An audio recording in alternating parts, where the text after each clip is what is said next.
Hello everyone, this is Basil. Welcome to iPlus Training Solutions. നമ്മളുടെ ഇന്ത്യയിലെ ഏറ്റവും മികച്ച നാഷണലൈസ്ഡ് ബാങ്കായ ബാങ്ക് ഓഫ് ബറോഡ ഇത്തവണ നമ്മുടെ മുമ്പിൽ വന്നിരിക്കുന്നത് ഒരു അപ്രന്റീസ് ട്രെയിനിങ് പ്രോഗ്രാമുമായിട്ടാണ്. 1 ഇയർ ഉള്ള ഈ അപ്രന്റീസ് ട്രെയിനിങ് പ്രോഗ്രാമിന് നമ്മളുടെ യോഗ്യതയായിട്ട് പറയുന്നത് 20 വയസ്സിനും 28 വയസ്സിനും ഇടയിലുള്ള ആൺകുട്ടികൾക്കും പെൺകുട്ടികൾക്കും ഈ എക്സാമിനേഷന് അപ്ലൈ ചെയ്യാൻ സാധിക്കും. നിങ്ങൾ എന്ത് സബ്ജക്റ്റിൽ ഡിഗ്രി ഉള്ള ആളാണെങ്കിലും നിങ്ങൾക്ക് ഈ എക്സാമിനേഷൻ അപ്ലൈ ചെയ്യാൻ പറ്റും. അതായത് ഡിഗ്രിക്ക് ഇത്ര പെർസെൻറ്റേജ് മാർക്ക് ഒന്നും ബാങ്ക് ഓഫ് ബറോഡ പറയുന്നില്ല, ജസ്റ്റ് പാസ്സായാൽ മതി. സോ ജസ്റ്റ് പാസ്സായിട്ട് ജസ്റ്റ് കംപ്ലീറ്റ് നിങ്ങൾ ഡിഗ്രി ഗ്രാജുവേഷൻ കഴിഞ്ഞ കുട്ടികൾക്കും ഈ എക്സാമിനേഷൻ അപ്ലൈ ചെയ്യാൻ പറ്റും. 20 വയസ്സിനും 28 വയസ്സിനും ഇടയിലാണ് അവർ അതിൻ്റെ ഏജ് മാനദണ്ഡം പറയുന്നത്. അതായത് നിങ്ങൾ OBC കാറ്റഗറിയിലുള്ളവർക്കാണെങ്കിൽ നിങ്ങൾക്ക് 3 വർഷം കൂടി റിലാക്സേഷൻ ഉണ്ട്. അതായത് 31 വയസ്സ് വരെയുള്ളവർക്ക് ഈ എക്സാമിനേഷൻ എഴുതാൻ പറ്റും. ഇനി SC കാറ്റഗറി ആണെങ്കിൽ 5 വർഷം കൂടി നിങ്ങൾക്ക് റിലാക്സേഷൻ ഉണ്ട് എന്നുള്ള കാര്യം ഓർക്കുക. അതായത് 28 നിന്ന് 5 റിലാക്സേഷൻ കൂടി കിട്ടുമ്പോൾ 33 വയസ്സ് വരെയുള്ളവർക്ക് SC കാറ്റഗറിയിലുള്ളവർക്കാണെങ്കിൽ ഈ എക്സാമിനേഷൻ അപ്ലൈ ചെയ്യാൻ പറ്റും. നമുക്കറിയാം ബാങ്ക് ഓഫ് ബറോഡ നിലവിലെ സാഹചര്യത്തിൽ നമുക്ക് വിളിച്ചിരിക്കുന്നത് അപ്രന്റീസ് ട്രെയിനിങ് പ്രോഗ്രാമാണ്.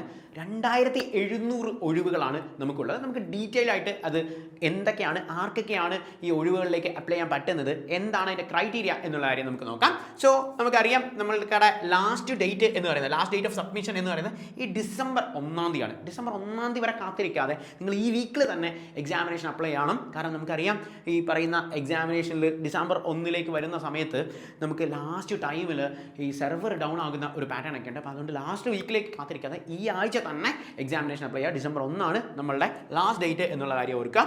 ആൻഡ് നമ്മൾ പറഞ്ഞു നമുക്ക് അറിയാം ബാങ്കുകൾ സാധാരണഗതിയിൽ സ്റ്റേറ്റ് വൈഡ് ആയിട്ടാണ് എക്സാമിനേഷൻ വിളിക്കുന്നത്. അപ്പോൾ നമ്മുടെ കേരളത്തിലെ ഒഴിവ് എന്ന് പറഞ്ഞാൽ 52 ഒഴിവുകളാണ് കേരളത്തിൽ ഉള്ളത്. ഇനി നിങ്ങൾക്ക് ബാക്കി ലാംഗ്വേജസ് ഒക്കെ അറിയാമെങ്കിൽ നിങ്ങൾക്ക് അതനുസരിച്ച് ഓരോ സ്റ്റേറ്റിലും അപ്ലൈ ചെയ്യാൻ പറ്റും. അവരുടെ റീജിയണൽ ലാംഗ്വേജ് അറിയണം എന്നുള്ളത് ഒരു മാനദണ്ഡമാണ്. അപ്പോൾ ഇവിടെ ഇപ്പം നിങ്ങൾക്ക് ബേസിക്കലി വേറെ ലാംഗ്വേജസ് ഒക്കെ അറിയാൻ സാധിക്കുമെങ്കിൽ നിങ്ങൾക്ക് അതനുസരിച്ച് തമിഴ്നാട്ടിലൊക്കെ ആണെങ്കിൽ ഇപ്പോൾ തമിഴൊക്കെ അറിയാവുന്ന ആൾക്കാരുണ്ടായിരിക്കും. സോ തമിഴാണെങ്കിൽ നിങ്ങൾക്ക് 159 ആണ് നിങ്ങൾക്ക് തമിഴ്നാട്ടിലുള്ളത്. വെൽ 2700 ടോട്ടലി വിളിച്ചിരിക്കുന്നത്. അതിൽ നമ്മൾ കേരളത്തിൽ മലയാളം അറിയാവുന്നവർക്ക് വേണ്ടി 52 ഒഴിവുകളിലേക്കാണ് എക്സാമിനേഷൻ വിളിച്ചിരിക്കുന്നത് എന്നുള്ള കാര്യം ഓർക്കാം. ആൻഡ് അപ്രന്റീസ് ട്രെയിനിങ് പ്രോഗ്രാം ആയതുകൊണ്ട് നമുക്ക് ബാങ്കിങ് എക്സാമിനേഷൻ്റെ അത്ര ടഫ് ലെവൽ എക്സാമിനേഷൻ ആയിരിക്കില്ല. അതായത് നിങ്ങൾക്ക് നെഗറ്റീവ് മാർക്കിംഗ് ഉണ്ടാവില്ല എന്നുള്ള കാര്യം ഓർക്കുക. സോ അത്ര ടഫ് ലെവലിലേക്ക് നമുക്ക് എക്സാമിനേഷൻ പോകത്തില്ല.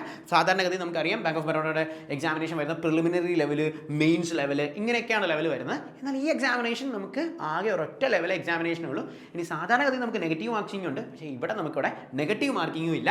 ആകെ നമുക്ക് പ്രധാനമായിട്ടും വരുന്നത് ഫിനാൻഷ്യൽ അവയർനെസ്. 25 ക്വസ്റ്റ്യൻസ് ആണ് ഫിനാൻഷ്യൽ അവയർനെസ്സിൽ നിന്ന് വരുന്നത്. ഒരു ക്വസ്റ്റിന് 1 മാർക്ക് വെച്ച് 25 മാർക്കാണ് വരുന്നത്. ആൻഡ് ക്വാണ്ടിറ്റേറ്റീവ് റീസണിങ് ആപ്റ്റിറ്റ്യൂഡ് നമുക്ക് സാധാരണഗതിയിൽ മാത്സിന് സെപ്പറേറ്റ് ആയിട്ടും റീസണിങ് സെപ്പറേറ്റ് ആയിട്ടും വരും. ഇത് രണ്ടും കൂടി ഒരുമിച്ചാണ് വന്നിരിക്കുന്നത്. സോ രണ്ടും കൂടി ഒരുമിച്ച് 21 ചോദ്യമുള്ളൂ. If you are not good at maths or reasoning then you have a great opportunity there. Because നിങ്ങൾക്ക് ഫിനാൻഷ്യൽ അവയർനെസ്സും കമ്പ്യൂട്ടർ നോളജും ഇംഗ്ലീഷും ഉണ്ടെങ്കിൽ തന്നെ കുറേ ക്രൈറ്റീരിയാസ് ഫോളോ ചെയ്യാൻ സാധിക്കും. വെൽ സോ റീസണിങ്ങും മാത്സും കൂടി നിങ്ങൾക്ക് 25 ക്വസ്റ്റ്യൻ 25 മാർക്കാണ് വരുന്നത്.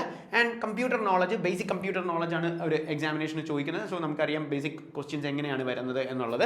നിങ്ങൾക്ക് നമ്മുടെ ആപ്പിൽ കയറി കഴിഞ്ഞാൽ ബേസിക് കമ്പ്യൂട്ടർ ആയിട്ടുള്ള ക്വസ്റ്റ്യൻസ് എങ്ങനെയാണ് വരുന്നത്, അതിൻ്റെ മോക്ക് എന്താണ് എന്നൊക്കെയുള്ള കാര്യം നിങ്ങൾക്ക് അറിയാൻ പറ്റും. സോ ആപ്പ് വിസിറ്റ് ചെയ്യുക. അതിനകത്ത് PYQs ഉണ്ട്. PYQs ചെയ്യുമ്പോൾ നിങ്ങൾക്ക് അതിലൊരു അറിവ് കിട്ടും എങ്ങനെ നമുക്ക് ഈ എക്സാംസ് ക്രാക്ക് ചെയ്യണം എന്നുള്ളത്.